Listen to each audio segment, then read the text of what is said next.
ටික බලන් අතේ ගහ හිටපු අෂාන්ව දැක්ක ඇන්ටි. අතමින් අෂාන් පුතා ඔයාගේ මී පැටියා මගේ පුකට දාන්න කිව්වා. ටික කිව්ව සැනින් අෂාන්ගේ පොල්ල ඇන්ටිගේ පුකේ නිලට බැස්සුවා. දැන් අපි දෙන්නම ඇන්ටිගේ හිල් දෙකට කෙලිනවා.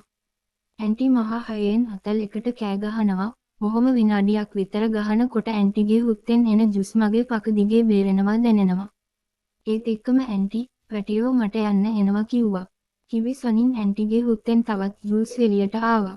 ඒ වෙනකොට මටත් බඩු යන්න එනවා.